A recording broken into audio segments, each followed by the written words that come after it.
Hello YouTube, j'espère que vous allez bien, que vous passez une bonne semaine, que vous faites des bonnes lectures comme d'habitude. Et aujourd'hui je vous retrouve du coup pour mon bilan lecture du mois de mars. Alors oui, je sais, nous sommes presque fin avril, j'ai un peu de retard, ok, ça arrive. Il est du coup fort probable que j'enchaîne le bilan lecture de mars avec le bilan lecture d'avril, enfin bref. C'est un peu chaotique ces vidéos mais je pense que vous avez l'habitude et l'important c'est que je vous parle un petit peu de ce que j'ai lu en mars puisque j'étais en vacances. Rappelez-vous, j'ai reçu énormément de livres au mois de mars et du coup j'ai aussi pu beaucoup lire. Donc j'ai lu pas moins de 36 livres en mars. Je vous vois là en PLS derrière votre écran. Il y avait parmi ces 36 livres beaucoup de BD, manga, romans graphiques, donc forcément ça va plus vite à lire, ce qui fait que c'est un bilan un petit peu plus conséquent. Et pour le reste, parce que j'ai quand même lu beaucoup de romans aussi, bah rappelez-vous que j'étais en vacances, rappelez-vous que je lis vite, et rappelez-vous que la lecture c'est ma vie, c'est le sang de ma veine, t'as vu, ça veut rien dire, mais vous avez compris l'idée quand même, et que j'adore ça, donc je me ménage beaucoup de temps pour lire. Je fais cette petite aparté parce que c'est très courant que je reçoive des messages sur les réseaux sociaux ou parfois même en commentaire sur YouTube en me disant mais comment tu fais pour lire aussi vite? Et franchement les gars, je suis désolée de vous décevoir mais j'ai pas de technique miracle en fait. Juste, j'ai toujours lu vite et j'ai l'impression que plus je lis, plus j'apprends entre guillemets inconsciemment hein, mais à lire vite donc voilà. C'était l'aparté que personne n'avait demandé, c'était l'aparté qui ne servait à rien. Maintenant, enchaînons très très vite sur du coup mon bilan lecture du mois de mars. J'ai commencé le mois de mars en terminant un livre que j'avais commencé du coup en février et il s'agit de Terre brisée. Je vous en avais déjà parlé dans une vidéo un peu avant, bah du coup il y a très longtemps maintenant parce que c'était sans doute mon haul de février, enfin bref. J'étais hyper impatiente de lire ce livre parce que c'est l'autrice de Red Queen, que j'avais beaucoup aimé le premier tome de Red Queen, que celui-ci m'envoyait des trop bonnes ondes, genre il était dans ma wishlist en fait en VO depuis sa sortie. Là il était sorti en VF donc j'étais contente et en fait ça ne l'a pas du tout fait malheureusement. Je saurais pas bien vous dire ce qui a fait que je n'ai pas accroché, je pense qu'il y avait une partie du style d'écriture, mais c'est surtout le rythme qui était beaucoup trop lent. J'avais l'impression en fait d'avoir un chapitre introductif, mais un chapitre qui fait 600 pages, tu vois. Genre, le résumé te disait, ouais, en gros, il y a plein de personnages différents qui n'ont a priori rien à faire les uns avec les autres, genre un voleur, un chevalier, une sorcière, des trucs comme ça, tu vois. Bah, tous ces personnages qui n'ont rien à faire ensemble vont se retrouver liés dans une quête pour sauver leur monde. En gros, il y a une épée, il y a une histoire de monde qui va envahir le leur, enfin bref. Vous voyez, j'arrive même pas à le résumer alors que je l'ai lu quand même le truc. C'était un peu brouillon au niveau de l'intrigue, mais surtout en fait ce qu'on m'avait promis sur ces personnages différents qui allaient s'associer, bah ça se faisait hyper lentement. Je pense que ça peut être intéressant par la suite de voir comment ils vont évoluer ensemble dans leur relation, mais j'ai pas du tout accroché. Et surtout, c'était un univers de fantasy beaucoup plus complexe que ce que j'attendais. Voilà, c'est pas forcément un point négatif hein, que ce soit un univers de fantasy complexe parce que ça montre que ça a été travaillé et pensé par l'autrice. Mais moi, je m'attendais pas à ça. Et voilà, encore une fois, je ne sais pas pourquoi, je n'ai pas réussi à rentrer dedans. J'étais peut-être pas dans le mood non plus. J'étais peut-être fatiguée. I don't know. En tout cas, je suis un peu passée à côté de cette lecture et je pense que je n'irai du coup malheureusement pas la suite. Voilà, si vous l'avez lu, n'hésitez pas à me dire en commentaire ce que vous en avez pensé. Deuxième lecture du mois de mars, j'ai enchaîné avec pas une très bonne lecture non plus, hein, Le Royaume des damnés. Pareil, celui-ci il me faisait trop de l'œil parce que les retours sur les réseaux anglophones étaient excellents, vraiment. Donc moi je me suis dit vas-y, let's go, en plus sorcière, avec des histoires de démons et tout, ça m'envoyait des petites vibes à la Supernatural. Je me suis dit bah, c'est good, on y va les gars. Bah j'ai vite déchanté parce qu'en fait, là je pense pouvoir identifier le problème. Je pense que c'est la traduction qui ne l'a pas fait parce que l'histoire était pas mal, l'ambiance était top, les personnages pouvaient être intéressants et l'intrigue elle était assez prenante, ça va. Le seul truc c'est que j'ai eu l'impression qu'on sautait d'un point à un autre et que c'était hyper décousu, que du coup je n'arrivais pas à savoir où on allait, pourquoi on y allait, il y avait des incohérences à mes yeux, il y avait des choses qui ne faisaient pas sens.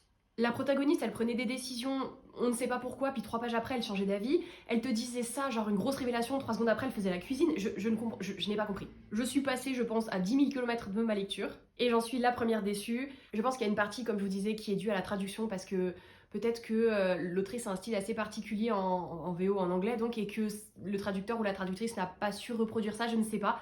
Mais à part ça, je ne vois pas ce qui pourrait expliquer en fait cette différence entre les avis en VO qui sont hyper élogieux et bah mon ressenti à moi certes mais aussi les autres avis que j'ai pu voir, enfin bref je ne sais pas mais en tout cas c'était ma deuxième lecture du mois de mars et ça a été une deuxième petite déception du coup.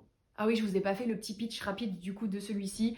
En gros c'est l'histoire de Emilia, elle s'appelle, oh je me souviens déjà plus de son nom, c'est dire si elle m'a marqué. Non, je crois qu'elle s'appelle Emilia et sa sœur s'appelle Victoria.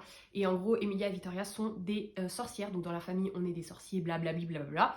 on reste caché, hein, voilà, on essaie de pas trop attirer l'attention. Et en fait un jour la sœur d'Emilia, donc Victoria, disparaît. Et enfin c'est surtout on la retrouve tu vois, bien morte comme il faut, c'était bien glauque, c'était horrible. Donc on pense qu'il y a un serial killer qui sévit en ville, mais sa sœur, qui décide un peu de mener l'enquête, se rend compte que ce n'est que des sorcières qui sont attaquées, que sa sœur traînait dans des affaires un petit peu louches, et elle va décider du coup de mener l'enquête. Et elle va faire absolument tout ce qu'on lui a interdit de faire, et elle va notamment invoquer des démons. Super, et un prince de l'enfer, enfin bref, voyez, c'est ça, c'est des sorcières, des démons, des histoires de pactes, des complots, des secrets, des trahisons, des révélations, donc il y a tout ce qu'il faut. Voilà, vous avez compris mon ressenti. Pareil, si vous l'avez lu, n'hésitez pas à me dire ce que vous en avez pensé. À savoir que j'ai un autre roman de l'autrice dans ma pile à lire, toujours en français, mais qui a été traduit par une autre maison d'édition et il y a bien plus longtemps. Donc, j'attends de voir. Peut-être que ça va confirmer que je n'aime pas le style de cette autrice, ou peut-être que... Enfin, je sais pas, on verra. Voilà, donc c'était ma deuxième lecture du mois de mars, ça a été ma deuxième petite déception. Après ça, je me suis dit, tu sais quoi meuf, on va changer de style radicalement. Du coup, j'ai lu Les mauvaises épouses de Zoé Bridvik, qui m'a été gentiment envoyé par l'autrice. C'est un roman, j'allais dire contemporain, mais en fait c'est un roman historique, ça se passe dans les États-Unis des années 50, donc juste après la guerre, et on suit une ville, tout simplement, je sais pas pourquoi j'ai cherché des mots compliqués, une ville où il y a tous les chercheurs qui font des essais sur une base pour des essais nucléaires. On suit notamment Summer et son mari qui est haut gradé dans la base et leur petit quotidien, c'est-à-dire que dès qu'ils font un essai nucléaire et qu'ils lancent une bombe à quelques kilomètres d'ici, hein, voilà pour rappel, bombe nucléaire, quelques kilomètres d'ici, les calculs sont pas bons, et bah eux ils font un petit barbecue, voilà pour admirer tout ça, ils sont trop contents de l'avancée technologique sans bien sûr avoir le recul nécessaire pour se rendre compte qu'ils sont en train de se pourrir la santé les gars. Mais ils sont plutôt heureux, écoute, on se rend très vite compte que la relation entre Summer et son mari est pas hyper saine, mais c'est les États-Unis des années 50 avec la place de la femme, la place de l'homme, etc. Et ça leur convient entre guillemets, puisque Summer en l'occurrence elle ne connaît que ça, jusqu'au moment où Charlie arrive dans la base avec son mari, et là ça va un petit peu bouleverser tout ce petit monde. J'ai beaucoup aimé ce roman parce que déjà c'est très bien écrit, j'ai beaucoup aimé les personnages et voir surtout leur évolution au fil des pages. J'ai bien aimé ce côté un peu historique, mais avec le prisme, enfin avec notre regard à nous aujourd'hui, genre quand on les voit faire la fête parce que y a le champignon qui retombe sur eux, tu te dis les gars vous êtes mal barrés. Du coup c'est assez en même temps un peu décalé et en même temps tu te poses quand même des questions sur toutes les choses qu'on fait nous aujourd'hui sans avoir le recul nécessaire. Enfin vous voyez, il y a plein de choses comme ça qui étaient très intéressantes. Et puis c'est un très beau roman sur l'émancipation, sur le féminisme, sur l'amour, sur le courage. Vraiment, j'ai beaucoup aimé. Je pense que grâce à cette lecture, j'avais rompu la malédiction des déceptions puisque j'ai enchaîné avec la suite d'Assoiffé qui s'appelle Empoisonné, Emprisonné, I never know. Empoisonné, ça s'appelle, je crois, parce que celui d'avant s'appelait Prisonnier, donc ça me paraît très bizarre que ça s'appelle Emprisonné. Enfin bref. En tout cas, j'ai continué la série et comme d'habitude, j'aime beaucoup. C'est vrai que là, je vous l'avoue, je trouve que ça commence à traîner un petit peu en longueur. Je trouve que on n'avance pas tant que ça et ça devient un peu frustrant, mais je suis toujours autant à fond, j'aime toujours autant les personnages, j'aime beaucoup l'ambiance, j'aime beaucoup l'humour et le style d'écriture, donc franchement c'est une série que j'apprécie beaucoup. Encore une fois, je sais que je le dis à chaque fois, mais faut être préparé quand tu commences, c'est bourré de clichés, vraiment. Encore que je trouve que plus on avance, moins c'est cliché, mais ça reste une écriture quand même très naïve entre guillemets. Mais voilà, moi j'adore. J'adore et du coup j'ai déjà hâte d'avoir la suite. Après ça, j'ai eu un gros coup de cœur pour Le Pont des Tempêtes. Il est toujours chez mon ami Caro, comme je vous le disais, dans mon haul que j'avais posté en début du mois. Mais il est tellement beau ce livre que j'aimerais pouvoir vous le montrer en vrai. Je vais vous mettre une photo à la place bien sûr, mais vous n'avez pas forcément le jaspage ou alors on le voit pas assez. Enfin bref, ce livre mérite d'être admiré pendant des heures tellement il est beau. Et le mieux, c'est qu'il est aussi bien qu'il est beau. Enfin moi en tout cas j'ai adoré. C'est l'histoire de... Oh no, je me souviens plus de son nom. Ah si, Lana et Aren, c'est ça. Bref, c'est l'histoire de Lara qui est une princesse d'un pays en guerre. Enfin, pas vraiment en guerre, mais en plein conflit et surtout en pleine détresse puisqu'ils ont pas de thunes, pas de bouffe, pas d'eau, enfin bref, c'est la merde. Et du coup, son père, depuis qu'elle est toute petite avec ses sœurs, les a envoyés dans une espèce de camp reculé au fin fond du désert là, pour les entraîner et pour qu'elles deviennent un peu des super espionnes, super meurtrières, des meufs très badass.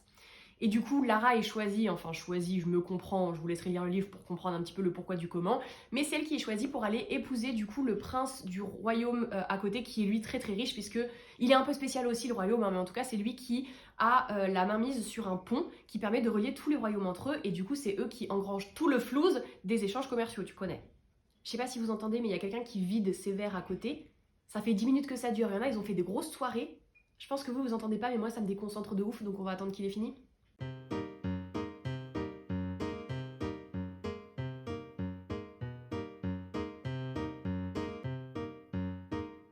3 hours later. Ça y est, il est enfin fini. Je reprends bien sûr, je ne sais plus ce que je disais. Oui, grosso modo, Lara est envoyée du coup pour épouser le prince Arène et elle est censée faire illusion en mode je suis toute douce, je suis toute gentille, je ne représente pas une menace, mais en même temps elle est censée récupérer des informations et les trahir pour que son père puisse envahir le royaume de son mari.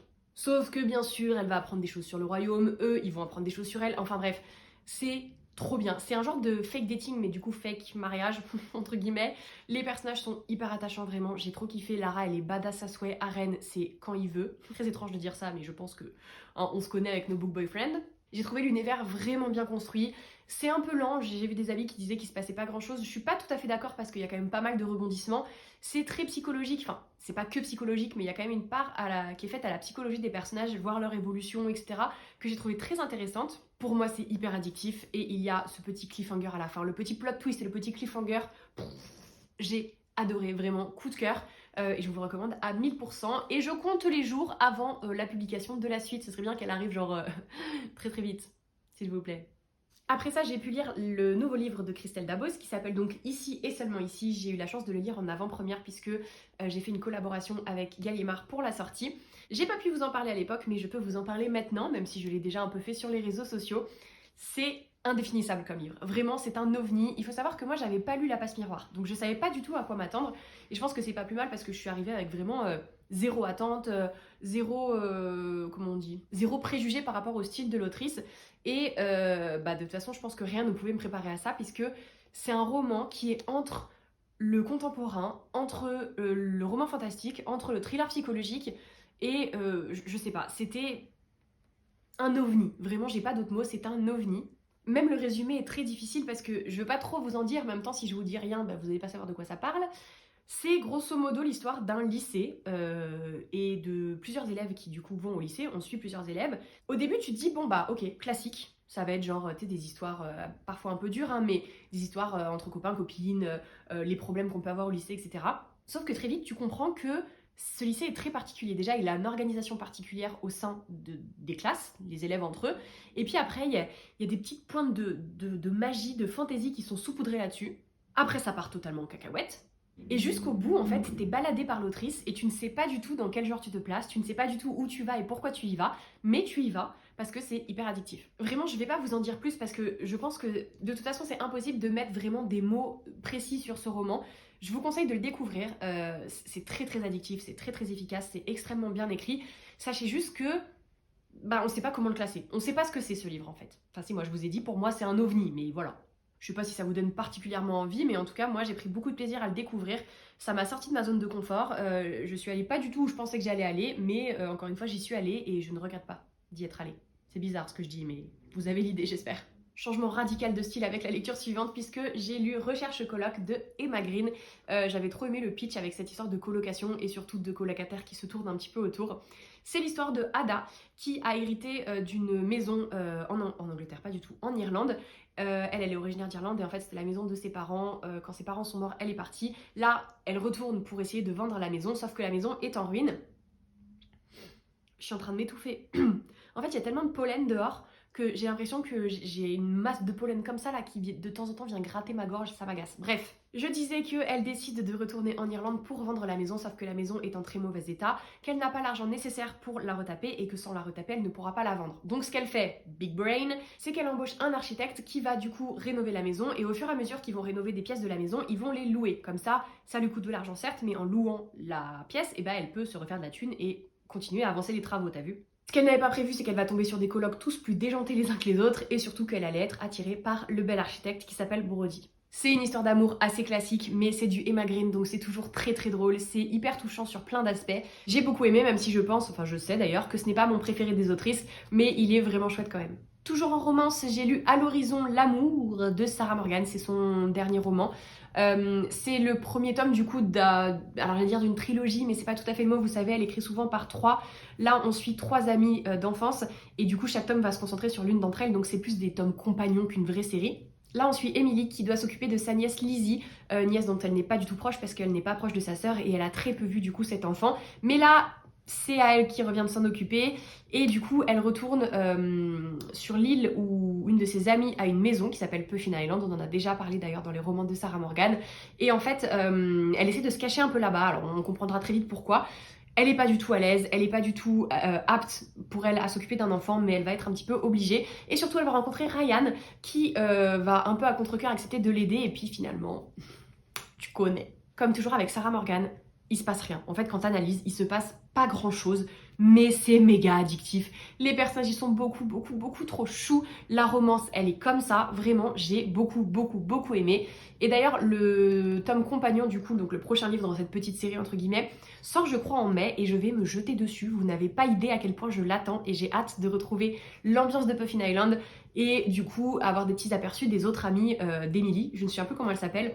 Je me souviens plus, et on s'en fout un petit peu, mais en tout cas, Sarah Morgan, vraiment, cœur sur elle. Le premier livre que j'ai lu pendant mes vacances après, c'était La bibliothèque de minuit, parce que j'en avais entendu énormément de bien et que là il venait de sortir en poche, donc je me suis jetée dessus. J'ai bien aimé, c'était une très belle lecture, très émouvante, mais je pense que j'avais trop d'attentes, ou alors je n'ai pas compris tout à fait la hype, enfin je ne sais pas, mais en tout cas, c'était sympa, mais sans plus pour moi. C'est l'histoire de Nora qui vit une période assez difficile de sa vie, elle décide en fait de mettre fin à ses jours. Oui je sais, c'est... c'est très sympa comme thème.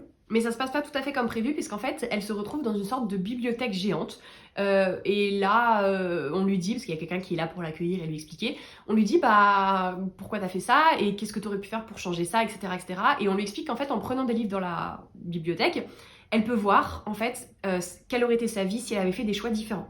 Donc tout le roman c'est ça, à un moment elle prend un livre et c'est en gros qu'est-ce qui se serait passé si elle était restée avec son ex, un autre c'est qu'est-ce qui se serait passé si elle avait totalement changé de métier, un autre si elle était restée proche de son frère ou de ses parents, je ne sais plus, enfin bref, vous voyez il y a plein d'aspects comme ça de sa vie qui changent et à chaque fois du coup c'est un petit peu faire une introspection et se dire ok ça c'était mieux mais regarde il y a ça qui est ça, etc. Donc le but c'est un peu de montrer qu'il n'y a pas de vie parfaite malheureusement. Je simplifie à l'extrême bien sûr, il y a tout un roman qui est censé vous expliquer ça, moi je vous ai fait ça comme ça là en 2-2. Donc c'était très beau. C'était très émouvant, mais je sais pas, j'étais pas trop dans le mood peut-être aussi. J'ai trouvé ça sympa, mais sans plus. Par contre, après, j'ai lu Un coup de soleil, le nouveau roman de Serena Giuliano. J'ai surkiffé. Franchement, je viens de me griffer, mais d'une force, quelle violence! Je disais... Oui, que tous les romans de Serena Giuliano sont des pépites, c'est sûr, mais je crois que lui, c'est vraiment un de mes préférés. On suit Éléonore qui habite en Italie, c'est une Française qui habite en Italie, elle a élevé ses enfants là-bas, etc. Et on la suit à un moment de sa vie où elle a une rupture amoureuse un peu difficile, et en fait, elle est femme de ménage, et à travers son regard et à travers son travail, chaque jour, on va suivre du coup une famille différente. Le lundi, elle est dans telle famille, le mardi dans telle famille, etc. Donc on a sa vie à elle, et en même temps, plein de petits aperçus de tous les gens qui l'entourent. C'est pépite, vraiment, j'ai adoré. C'est à la fois extrêmement drôle, il y a des situations vraiment cocasses, c'est très touchant, c'est très beau, c'est vraiment bien écrit. J'ai pas les mots en fait pour vous dire à quel point j'aime cette autrice parce que son style est génial, à la fois très simple et en même temps très beau. Ces romans, ils se dévorent, vous voyez, c'est quand même pas très long, en plus les chapitres sont souvent assez courts, mais j'ai adoré, vraiment, franchement, lisez du Serena Giuliano. En plus là, avec l'été qui arrive, il va commencer à faire beau, etc. Ça se passe toujours en Italie, ou en tout cas, il y a toujours un lien avec l'Italie. Allez-y, vraiment, allez-y. C'est moi qui essaye de vous convaincre de lire du Serena Giuliano. Je me fatigue. J'ai enchaîné avec Je déteste les comédies romantiques, j'aime beaucoup la couverture, je la trouve hyper belle et pareil, elle envoie des petites vibes un peu d'été. Et là, c'est l'histoire de Saoirse qui, elle fuit toute relation amoureuse. C'est marqué qu'elle est allergique aux comédies romantiques, puisque l'histoire entre ses parents ne s'est pas forcément très bien finie et ça lui a un peu fait perdre confiance en l'amour de manière générale. Donc elle décide de se couper vraiment de tout ça, jusqu'au jour où elle rencontre, attendez, j'ai oublié son prénom, donc je vais checker rapidement dans le résumé, Ruby. Ruby qui, elle, est une vraie romantique et qui adore notamment les comédies romantiques et qui va essayer de dire à Saoirse, écoute, tu sais quoi, tu sais ce qu'on va faire, meuf, pour rigoler un peu? Ouais, elle lui présente vraiment comme ça. Elle lui dit, je te kiffe, tu me kiffes, on va refaire, pour te convaincre, pour te montrer que l'amour peut exister, toutes les scènes les plus clichés des comédies romantiques. Donc le coup sur la grande roue, le pique-nique à la plage, le baiser sous la pluie, tout ça. Et Saoirse, elle accepte parce qu'elle se dit, de toute façon, je n'ai rien à perdre, je veux juste passer du temps avec Ruby, et puis après on passera à autre chose comme je le fais toujours, sauf que bien sûr, voilà, C'est vraiment un super roman, j'ai beaucoup rigolé, les personnages sont très attachants. C'est aussi très touchant puisque en fait la mère de Saoirse souffre de démence et du coup c'est hyper émouvant de voir ce qu'elle a vécu, de comprendre pourquoi elle est comme ça, de la voir évoluer aussi au fil des pages, c'était une très bonne lecture. La prochaine lecture que je vais vous présenter, attention, c'est un livre qui va sortir en français en mai si je ne me trompe pas, mais qui a un titre anglais, donc vous connaissez mon accent anglais, ne soyez pas choqués, ne soyez pas éblouis par mon bilinguisme. Il existe ce mot? Anyway, j'ai donc lu The Second Death of Eddie and Violet Bond. Ding. Bref, c'était un roman que j'attendais aussi avec impatience et que j'ai beaucoup aimé. C'est l'histoire du coup de Eddie et Violet qui sont des sœurs jumelles qui sont des sorcières, enfin des médiums plutôt. Leur maman était une médium, il s'est d'ailleurs passé un truc avec leur mère qu'on sent que c'est pas très cool, on n'a pas d'infos au début mais on sent que ça a légèrement traumatisé les deux jumelles. Elles se sont enfuies du coup de chez leur père et elles vivent dans une sorte de troupe itinérante où il n'y a que des médiums, des sorciers, enfin vous voyez des gens qui font des spectacles en fait pour montrer un peu le surnaturel. Sauf que ce que ne sait pas le reste de la troupe, c'est que elles c'est des vraies sorcières, des vrais médiums et qu'elles ont vraiment accès au monde des esprits. Et alors qu'elles sont en tournée, en fait, il y a des gens qui vont commencer à disparaître autour d'elles, elles vont mener un petit peu l'enquête et ça va révéler plein de choses à la fois sur elles, à la fois sur leur mère et sur les gens qui les entourent. Donc vraiment, c'était très addictif. J'avais peur de flipper un peu parce que tout ce qui est esprit, etc., moi c'est pas forcément ma tasse de thé puisque je suis très peureuse. Mais c'était suffisamment bien fait pour que tu sois dans l'ambiance, que l'ambiance soit parfois assez pesante et en même temps pour que ce soit pas trop flippant quoi. J'ai beaucoup aimé les personnages, j'ai beaucoup aimé la petite romance qui n'est absolument pas centrale pour l'histoire et pour l'intrigue, mais qui m'a quand même beaucoup plu. C'est bien écrit, c'est addictif, c'est original je trouve parce qu'on n'a pas tant d'histoires que ça sur ce thème. Et surtout, je ne l'ai pas précisé, mais ça se passe aux États-Unis dans les années 1890, quelque chose comme ça. Et du coup, il y a toute cette question en fait de l'émancipation de la femme et c'est difficile à expliquer sans avoir vraiment toute l'histoire et sans connaître tous les personnages de la troupe. Mais en fait, c'est des femmes qui, par le biais du spiritisme, en profitent pour faire passer des messages. J'ai mangé la moitié de mes mots dans cette phrase, je vais la répéter. Qui en profitent pour faire passer des messages par le biais du spiritisme. Donc il y a une vibe féministe hyper badass que j'ai adorée. Vraiment, c'était un excellent roman. Il sort en mai, je vous remettrai la date exacte au montage, mais je ne sais plus le jour précis. Voilà, je vous mettrai quand je vais regarder sur internet. Je vous le conseille à 100%. Après ça, on a été de retour à Petite Déception City, puisque j'ai lu Une magie teintée de poison qui me faisait de l'œil parce que la couverture est absolument sublime. Et malheureusement, j'ai pas trop accroché. En fait, c'est l'histoire d'une jeune fille qui, sans le vouloir, a empoisonné sa maman avec un thé. Donc sa maman est morte, donc elle le vit très mal. Et en plus, aujourd'hui, apparemment, sa sœur souffre de la même chose, puisqu'elle a dû boire le même thé, ce qui est pas très fufute, mais enfin bref. Du coup, sa sœur risque de mourir aussi, et en fait, dans son pays, il y a ce qu'on appelle la magie du thé qui permet de guérir ou de tuer en l'occurrence. Enfin bref, elle essaye de maîtriser un peu ça, parce qu'elle était l'apprentie de sa maman qui, elle, était une mage réputée. Oui, je suis enrhumée, c'est pour ça que quand je dis mage, on dirait que je dis mage, bref. Je pense que vous en étiez rendu compte depuis le début de la vidéo, mais je suis effectivement enrhumée. Bref, enchaînons. Donc elle cherche absolument un moyen de sauver sa sœur et elle apprend que l'impératrice lance du coup une compétition pour trouver le plus grand mage de la magie du thé. Elle décide de participer parce qu'en échange, elle pourrait obtenir une faveur et surtout avoir accès à des savoirs beaucoup plus conséquents qui lui permettraient de sauver sa sœur. Déjà, je sais pas si vous avez remarqué, mais mon résumé est brouillon, encore plus brouillon que ce que je fais habituellement, ce qui n'est pas peu dire, mais c'est pour vous montrer que le roman, je l'ai trouvé brouillon, vraiment. J'ai trouvé qu'on partait dans tous les sens. On a une vision vraiment à court terme en fait des objectifs de la protagoniste et du coup, j'avais trop du mal à me projeter sur plus loin. Elle rencontre des personnages qui sont pas très bien amenés à mon sens, les relations vont beaucoup trop vite, enfin, il y a plein de choses qui pour moi m'ont vraiment fait décrocher et le système de magie qui aurait pu être hyper intéressant à base de thé, etc. était beaucoup trop complexe, genre vraiment, la première fois qu'on me l'a expliqué, j'ai pas compris et après j'ai totalement décroché. J'ai totalement décroché parce que parfois il y a des paragraphes, des pages entières qui t'expliquent, enfin plutôt qui te décrivent quand elle fait une cérémonie du thé, ce qui se passe et en fait, comme tu ne comprends pas comment ça se passe, moi j'ai décroché les gars, je vous l'avoue j'ai décroché. Donc vraiment j'ai eu du mal à rentrer dans le roman, je l'ai terminé parce que je voulais savoir. Il y a quand même de l'action, il y a des rebondissements, le monde est original, franchement je trouve ça vraiment chouette, mais j'ai eu du mal à accrocher, je ne suis pas rentrée dedans et je pense que je n'irai pas la suite non plus malheureusement. Du coup après j'ai voulu enchaîner avec une autre valeur sûre et j'ai lu le roman The Agency for Scandal de Laura Wood. Rappelez-vous, Laura Wood c'est celle qui a écrit en français Sous un ciel d'or, Sous des flocons d'argent et un autre roman qui s'appelle Sous une pluie d'étoiles je crois, qui sort là ce mois-ci, enfin en tout cas en mai chez PKJ. Prenons quelques instants pour admirer cette couverture qui est de toute beauté et vous n'êtes pas prêts. Waouh! Bref, j'aime beaucoup la couverture et c'est un livre en VO, du coup, hein, il n'a pas été traduit encore, mais j'ai totalement craqué en fait pour le résumer, parce que c'est l'histoire de Isobel qui fait partie de la haute société londonienne. Son papa est mort, donc c'est elle qui gère un petit peu toute la fortune de sa maison, sauf que ce que les autres ne savent pas, c'est qu'il n'y a plus de fortune puisque son père a mal géré les affaires et ils sont fauchés. Comme elle ne veut pas inquiéter sa mère, comme elle ne veut pas troubler la quiétude de son frère qui est en pensionnat, c'est elle qui gère tout. Et surtout, du coup, elle a dû trouver un petit travail, mais pas n'importe quel petit travail, puisqu'elle a été embauchée par une sorte de société qui n'embauche que des femmes pour régler les problèmes des femmes. J'ai pas précisé, j'aurais peut-être dû commencer par ça. On est à Londres en 1897, donc c'est la haute société, mais c'est aussi les femmes, vous êtes jolies, vous faites des bébés, et c'est tout ce qu'on vous demande. Sauf que là, on est sur des femmes très très badass qui vont mener des complots, qui vont mener des coups montés en fait pour que certaines femmes puissent avoir ce qu'elles veulent. Typiquement, tu veux te séparer de ton mari ou tu veux en tout cas que ton mari te foute la paix, et bah tu vas faire appel à ces femmes, alors à cette société qui s'appelle The Aviary. Mon accent est vraiment nul. Tu fais appel à ces femmes et elles vont trouver des preuves contre ton mari pour le faire chanter discrètement pour qu'il te foute la paix.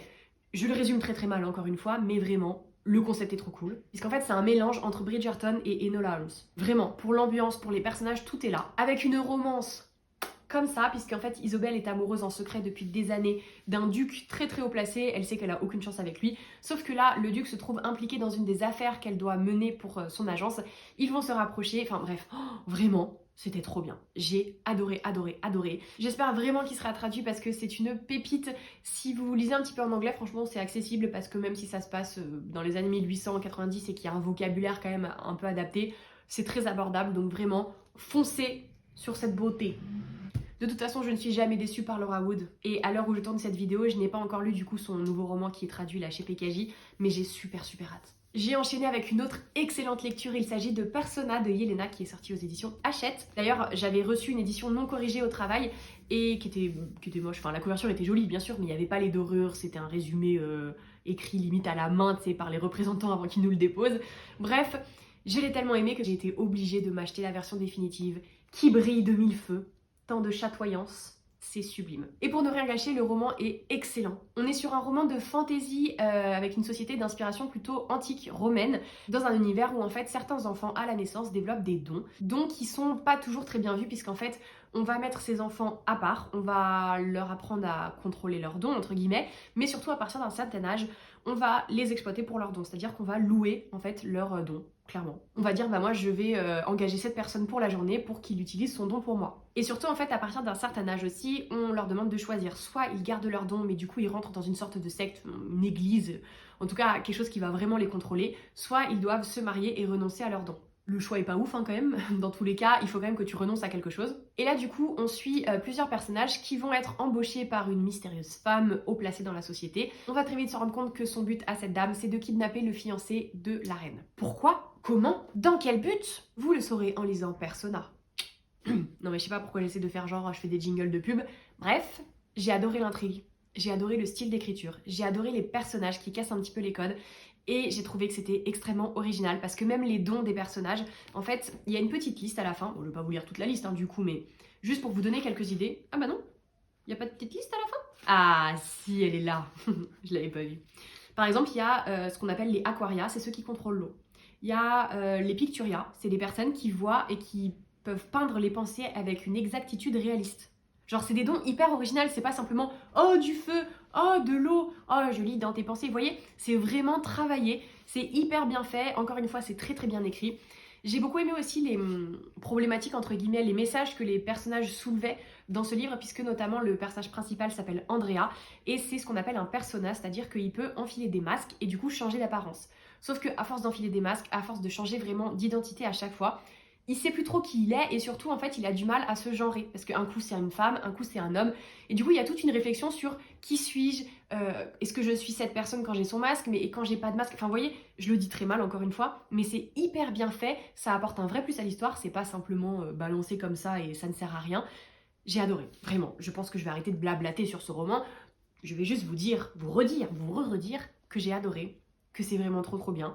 L'autrice est sur les réseaux sociaux, je vous mettrai son compte dans la barre de description. Elle est super gentille en plus. Et Et le deuxième tome sort en septembre 2023 et je vais me jeter dessus, mais vous avez pas idée les gars. J'ai tellement aimé ce roman que j'ai l'impression d'oublier de vous dire des choses alors que je blablate dessus depuis des minutes et des minutes et des longues minutes, donc je vais passer à autre chose, mais vraiment, trop bien. Autre coup de cœur de ce mois-ci, il s'agit bien sûr de Pallas de Marine Carteron. Je vous en ai parlé plusieurs fois sur les réseaux sociaux puisque j'ai fait aussi une collaboration avec la maison d'édition pour la sortie. Moi qui suis fan de mythologie, on m'a dit « Ah, Pallas et tout », j'ai dit « Let's go ». Amenez-moi ça. C'est assez difficile de résumer ce roman parce qu'il est un peu atypique, mais surtout il est très original et il est extrêmement bien écrit les gars. En fait on suit l'histoire de Troie, donc de la ville de Troie, avant la guerre de Troie. On suit aussi du coup le sort des mortels, des immortels, des héros, etc.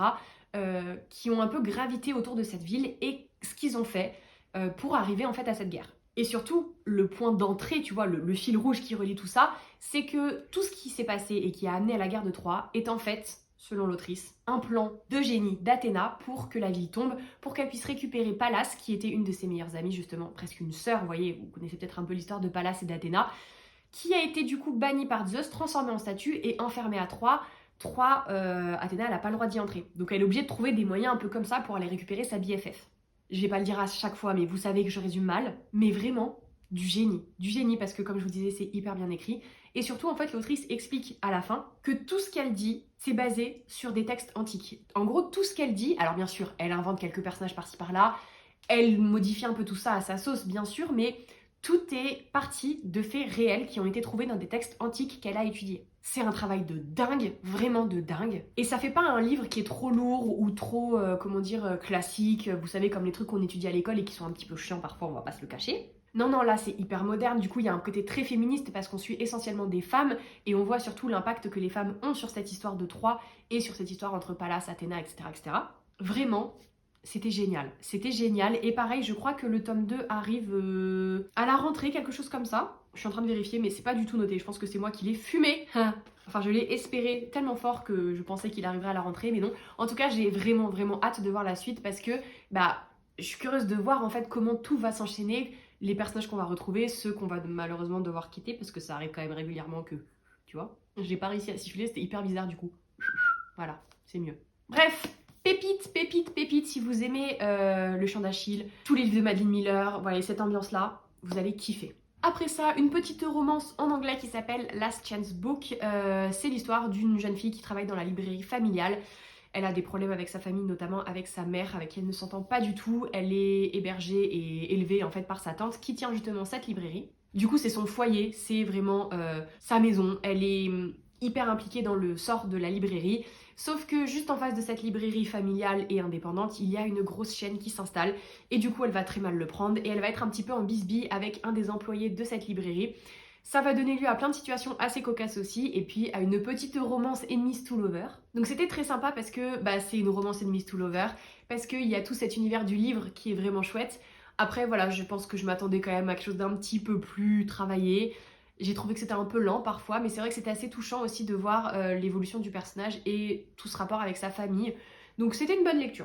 Sans plus, mais une bonne lecture. Après ça, j'ai dévoré Dans la tête de Gideon Green qui est sorti chez PKJ.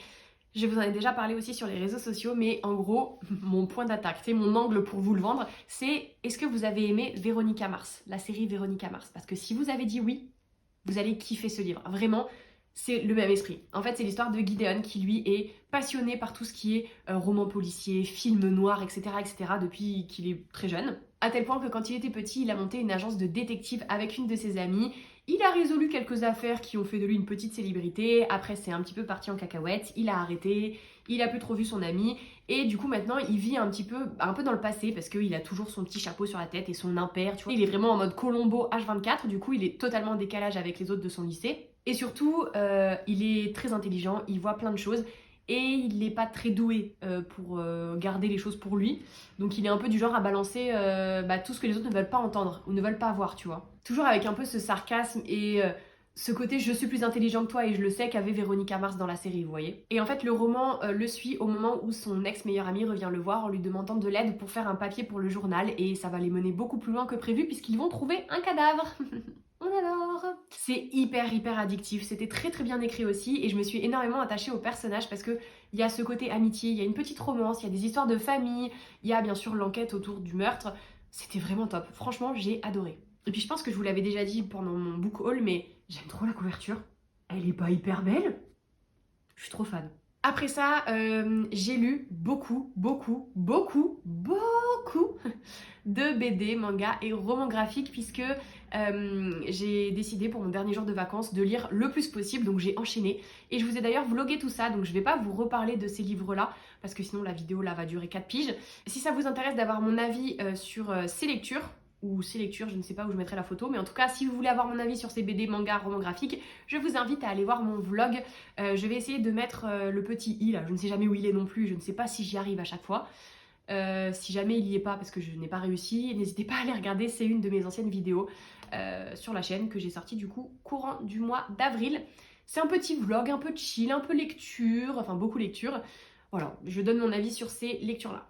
J'ai hyper mal vendu la vidéo là, je sais que ça donne pas du tout envie d'aller la regarder mais bon, c'est pas grave, on enchaîne. En mars, j'ai aussi lu Un serment si noble et funeste, donc le dernier tome de Un sort si noir et éternel.